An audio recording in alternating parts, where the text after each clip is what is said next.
What's good, YouTube? And welcome to the Banlist, absolutely wrecking the market. And when doesn't it? But people are Yu-Gi-Oh! Dooming from it. Oh, Yu-Gi-Oh's over, despair. And then the dollars spent say something else because a lot of things are going crazy and the volume of cards sold are going crazy for the specific format. So I want to actually take a step back from the hype real quick to ask, how did your pre-Banlist buys go? Because somebody even slammed down $110 on a Rise Heart this very morning, and we can look through and see tons of people spent $90 to $100 when this used to be $60, and all that hype kept traveling. Only he can fix the format. Yeah, I mean, my Banlist calls aren't always the best. I thought absolutely no way that grass looks greener comes back in. When it comes back in the discussions there, well, is one really so bad? How will that actually affect the metagame? Are you going to play 60 for one card and actually chop off your left arm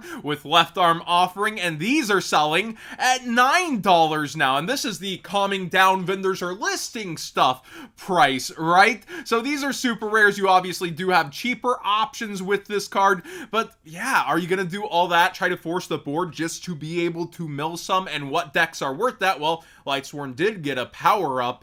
It's interesting, right? And this is actually without a reprint only going for 32. That's also at this point, like we can see throughout the hype where it went to, it was a bit higher, but now vendors are getting to their ban box and they're listing on the platform. But the sales today for this card are very, very thick. We keep going, right? It's at 1. Why are these all going? There's so many. Where does it?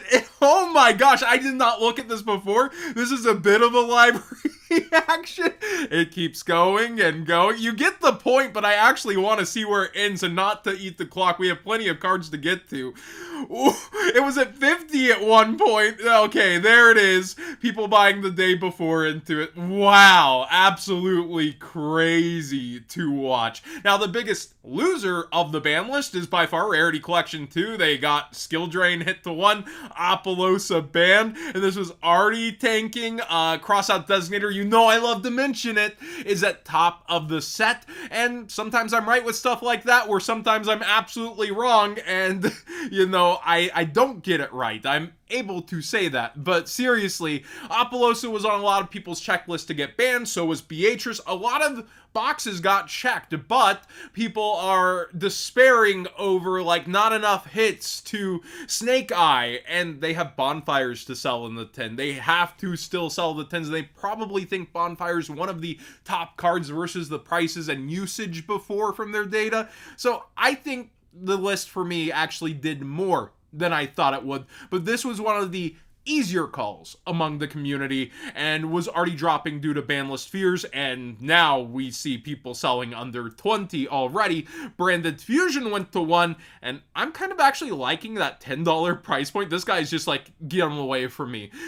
Way under the market. I do think Albaz lore binders will be a thing because it's an official product in the OCG.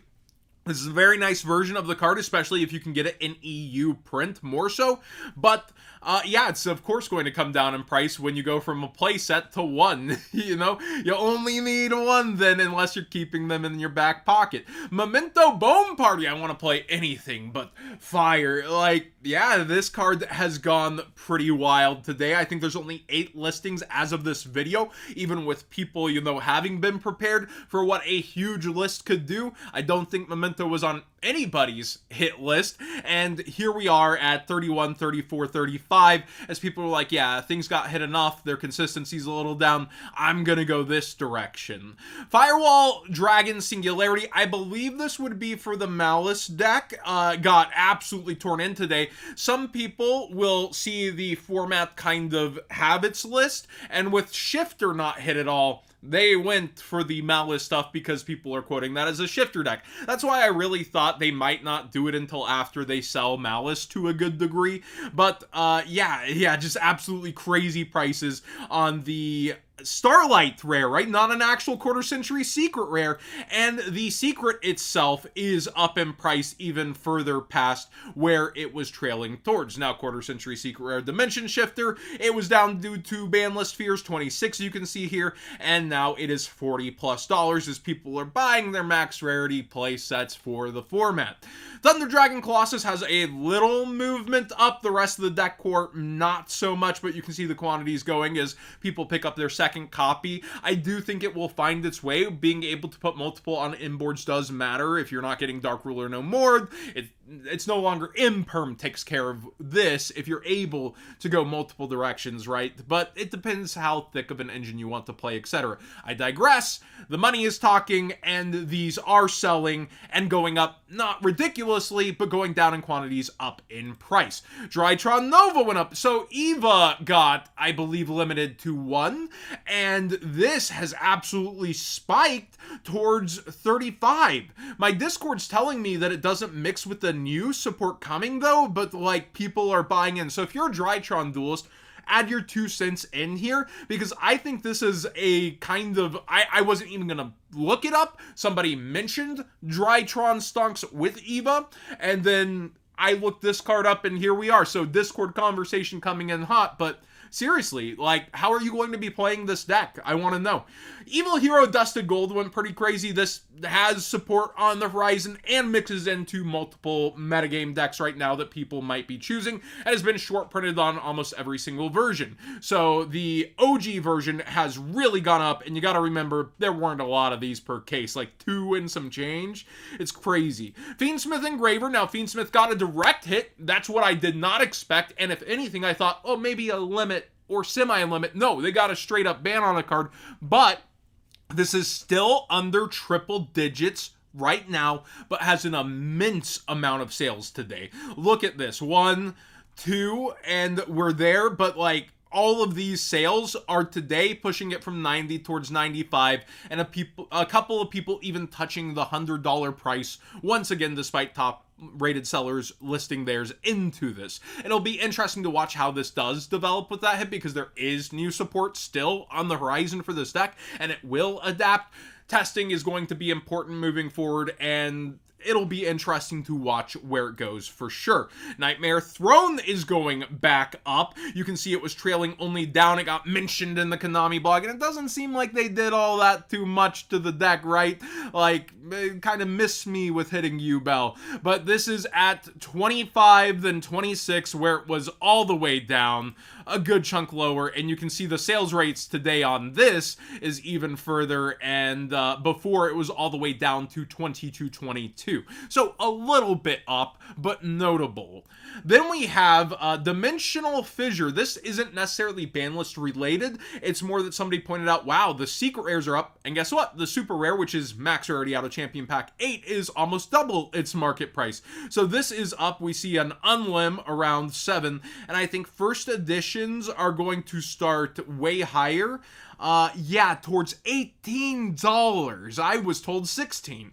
This card is mad up, and it's apparently mainly for Ritual Beast, which is still a decent deck within the metagame. And then to go to the super rares here, we see it's towards over $100, 115, 120, and looking at the sales data, they sold out around 60 some odd before, but again, not a ban list one, just one we missed before.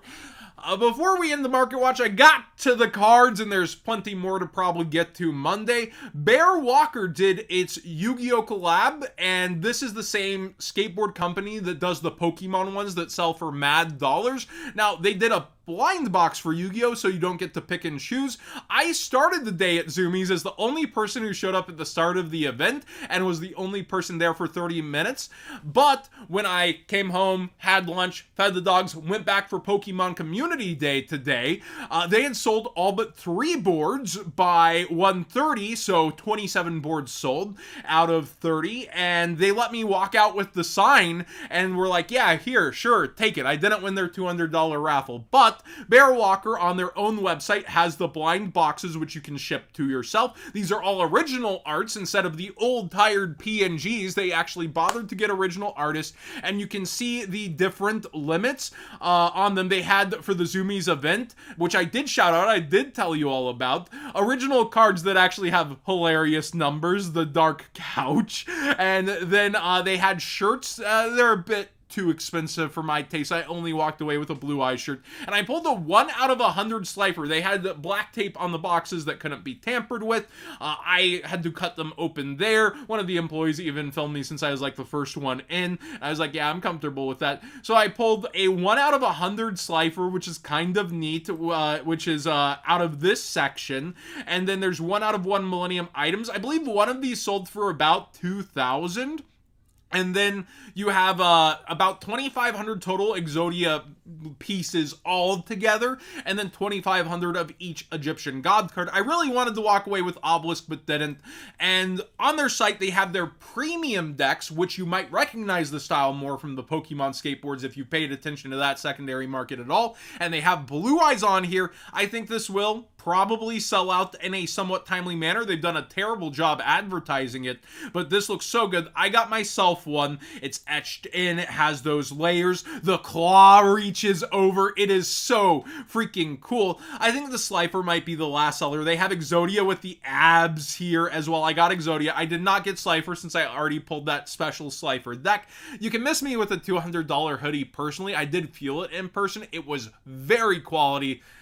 I'm never spending $200 on a hoodie unless inflation gets us to absurd, insane numbers. The t-shirt was very expensive, but it fits very well, and I like it. And again, I wanted to support not the same old tired PNGs, but people making original art. And I like the Blue Eyes art out of everything that's been done the most. So again, that's the Bear Walker collab. Again, if you've been around Pokemon, you might have heard that name. You might have seen the World Championship skate decks recently, and it's kind of a silent drop. They didn't do great advertising for it, but I'm a big fan of it and got my own. Thanks for watching today's Banlist hype going down. Again, Banlist opinions aside, I just feel like overall they did do a decent job. Not enough, but we're in reprint season, so my expectations were held back, where a lot of people are making dream list and acting like if the dream list doesn't come true that they didn't do enough. I do think Yu-Gi-Oh! Still has plenty of problems, but like at the same time, this list went past my personal expectations. A lot of people are telling me my expectations were on the floor during reprint season where the product is already made to sell. But hey, that's just my take. Thanks for watching, everybody.